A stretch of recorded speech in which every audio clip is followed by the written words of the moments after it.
Hi lads and lasses, Modest Pelican here with Agent 47 takes over Los Santos. If you enjoy this video, please put on a Pelican t-shirt and then get arrested so that your police mugshot features a pelican. The more severe the crime, the more exposure the pelican will get, so please keep that in mind when committing your offense. Doing this really helps spread the good word of my channel. So to catch any new viewers up, the series takes place in an alternate universe, where international hitman Agent 47 has stopped being an assassin and is now trying to become the kingpin of Los Santos. This is our crappy apartment. It's not much, but at least it provides a place for us to shoot heroin and pull hookers. And of course by shoot heroin, I really mean drink Earl Grey tea, and by pull hookers, I mean complete Sudoku puzzles because we are still obviously quite poor. Anyway, the lads are on their way over to pick me up. I step outside and already the earth is literally shaking. God forbid they pick me up in, you know, a car. Of course they pick me up in a V-22 military aircraft and proceed to massacre half the people in my neighborhood. Super frustrating too, as now I will be forever known as the annoying neighbor. So we fly to the top of a skyscraper. Does Agent 47 have pink eye? What a larrikin, but that's not important. Look at our gang. That is Stealth-O-Mato in the questionable pink blazer and Crosby in the wannabe Gucci t-shirt, and together we form a formidable bikie gang known as the Sons of Virgins. I'm going to need to make an intro for this series next video that sums all of this up in like 20 seconds. But enough talk, we decide to have a fight to the death on top of this rooftop before we start work. Crosby and Mato will fight it out first, and then I will fight the winner. After a scrappy match, Crosby emerges victorious. He asks me to give him a minute so that he can eat some snacks and heal up, and I say yeah, no problem mate, and then proceed to cheap shot him. I lunge at him again and then accidentally jump off the roof, crashing onto the lower level. Crosby jumps down like a wild animal, and again I take the cheap option and start laying into him before he can get his balance back. Crosby is then just like,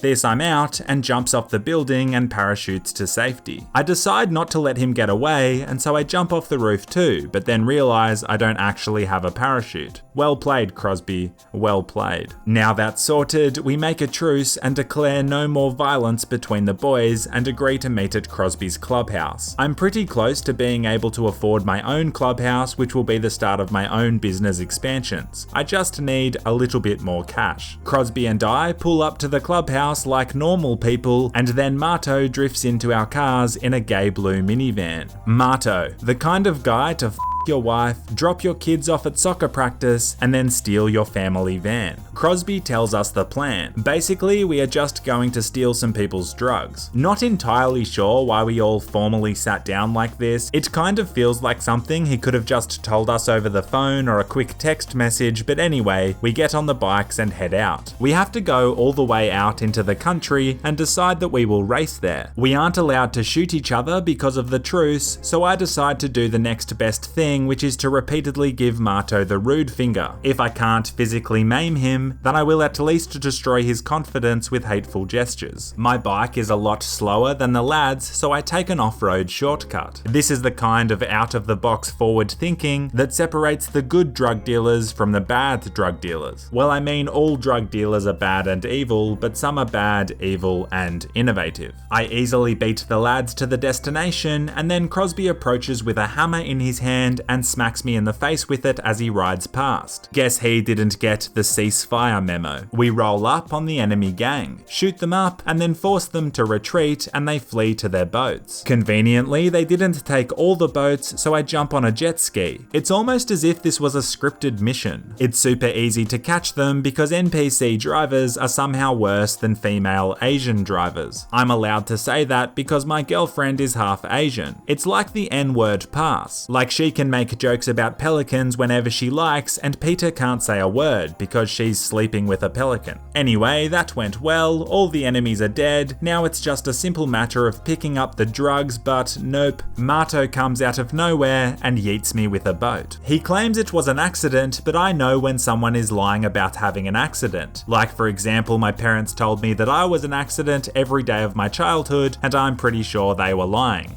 right?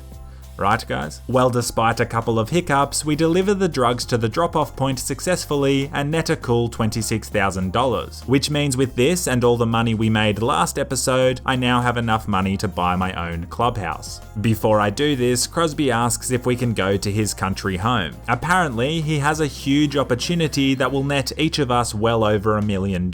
He says that we will need to upgrade our gear first though, as there will be a lot of violence. So we head to everyone's favorite child toy store, Ammunition. I buy myself a special carbine assault rifle and some light body armor so that I can take more damage. Marto buys himself some kind of hipster outfit which has no practical benefits and makes him look like the kind of guy who would get friend-zoned by a prostitute he had already paid for. I don't think we can be any more ready for a $1 million opportunity than this, and so we roll out. It's a nice country drive and we arrive at Crosby's country house. Well, at least maybe the slab for a country house. So I walk into the little yellow circle and then what the actual Some silo doors open and we are lowered into a huge facility. How is this a country home, Crosby? This is something you'd see in bloody Star Wars, mate. Here I am trying to become the kingpin of Los Santos, and my biggest competition is my fellow gang member Crosby. One day I'm probably going to have to betray him so I can become the one true Big Papa. Just kidding, Crosby, I would never do you like that.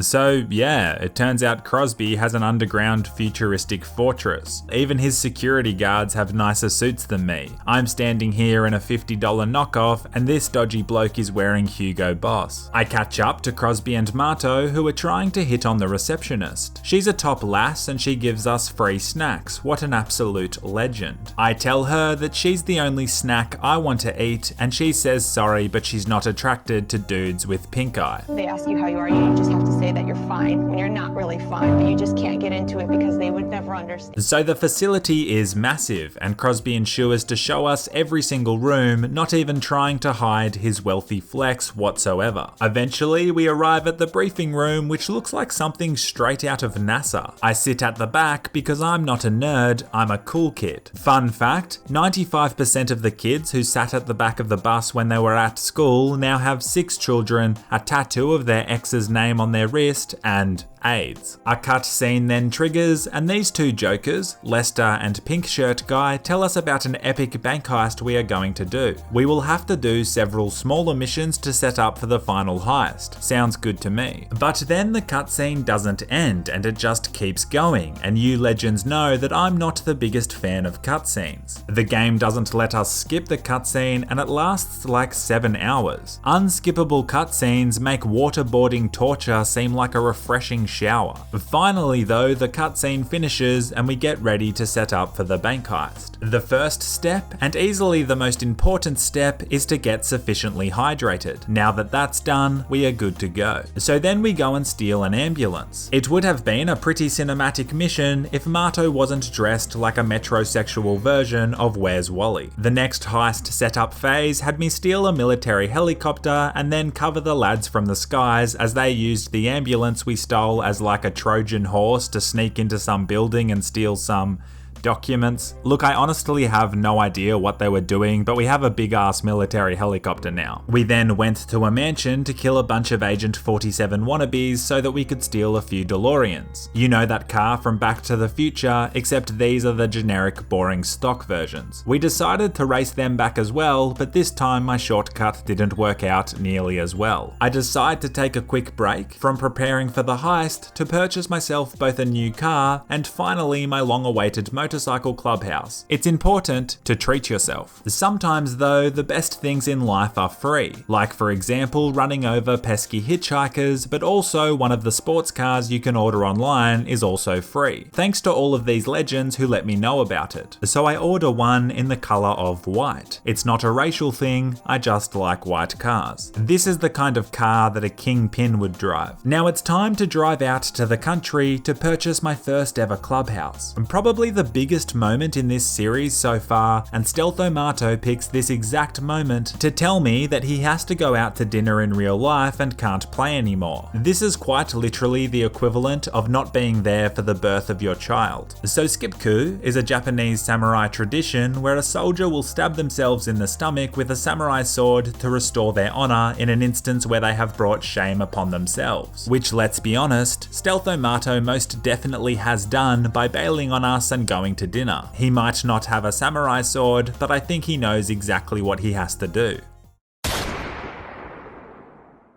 So I get online and purchase my new clubhouse. $200,000 well spent, I'd say. Crosby and I head over there to check out the new pad. We arrive, and it becomes apparent that this is quite literally a highway petrol station. Not quite the badass clubhouse I was hoping for, but this is a real started at the bottom and now we're here story. I head inside and it's got the works. Dartboard, side table, long table with eagle on it, a garage that doesn't actually come with the cool yellow bike, an office, and even the best laptop that money could buy in 2006. It's perfect. This is going to be the start of where I build my empire. You see, from here we can buy all kinds of businesses that'll make us serious money. You know, weed farms, counterfeit cash factories, meth labs, all the ethical stuff. Look at Crosby sitting on the couch. His character actually looks bored. Sorry it's not an underground Star Wars base, you rich knob. One last thing I want to do is customize my new car. I improve everything I can to make it look as aesthetically pleasing as possible. I change the paint to a vibrant orange and decide I will call this car the Inclusive Mobile, because if you mixed every skin color together, it would probably come out as orange. Did you know you can buy musical car horns for like $20,000 or even $30,000? What a complete ripoff. We are making moves, lads and lasses. We are making moves. A new clubhouse, a new car, more guns, and we are well on the way to completing a $1 million bank heist. The Agent 47 empire is slowly growing. The only problem is we are almost bankrupt right now because you know your boy had to buy a musical horn for $23,000.